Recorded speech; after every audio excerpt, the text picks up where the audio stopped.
Yo, I'm Bob, into Masters of the Universe, totally blind since birth, all that good stuff.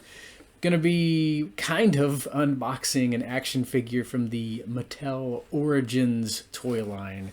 I say kind of unboxing because, well, this is kind of how the Eternian Palace Guard arrived. Yeah, when you pack things in an envelope, well, this is kind of what you get. I don't mind because I am an opener and nothing looks broken or anything like that. So, I mean, everything is still taped as far as I know. I think it just got, jostled around in the packaging. So hopefully everything is still where it needs to be. I'm going to make sure there's no mini comic in there. Don't see one. Of course, maybe that fell out. Okay, well, he looks alright, I think. He's still in the figure tray, looks like.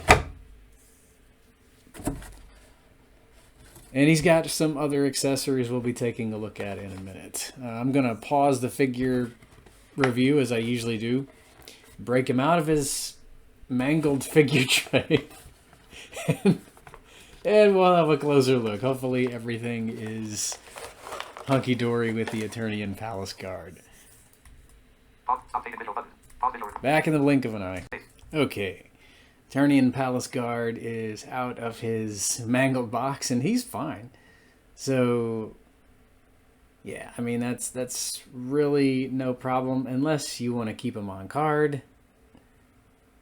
Ordering online is pretty crazy sometimes these days. So, yeah, these are basically the guys that, of course, guard Adam's dad and mom, King Randor and Queen Marlena. I like that they've got their faces covered, so if you wanted to, you could grab more than one of these guys. And, because, I mean, they're army builders. And I like the armored look of him quite a bit, actually. He's got shoulder armor going on. He's got his shield there in his left hand.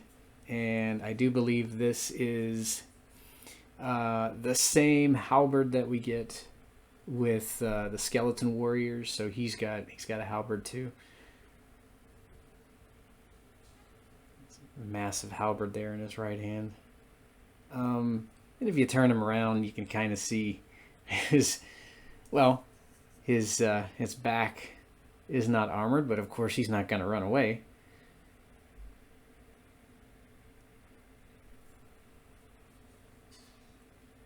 So yeah, you can see the straps there on the back. I will say some of the armor on him, and from what I've seen online, it's kind of that way with everybody else too. Some of these pieces are a little loose, like the shin guards tend to wobble around when you move him. I've seen that the forearm guards, the shoulder pieces, they tend to wobble around on everybody when they're trying to pose them and stuff. I've seen that most of the heads on these palace guards are pretty loose. Mine is, I would say, reasonably loose, but it's not really bobbly or anything like that. So that's something, I guess. Really like the look of the figure. He came out pretty well. I think I give him a 9 out of 10. So he's got some additional pieces, and I'm not sure whether or not you're supposed to snap on the additional armor for him, or if it goes on a Man-at-Arms action figure, so you can give him more of the vintage look. But, I mean, I guess you could snap it on the guard. I might just leave it off because I really don't know how he'd look with this stuff on. But he comes with an additional breastplate right there. If you can see that, that's probably not going to be able to be seen that well. one more piece here. So I think this is possibly the same helmet, but with the face guard off, revealing a face. From what I understand, it's supposed to look like the vintage version of Man-at-Arms. So if you have the Origins version of Man-at-Arms, I think the original one that came out, you can mix and match your parts to give him more of that vintage look. I don't know. Yeah, the helmets look, I think, pretty similar to me. The tops of the helmets do anyway.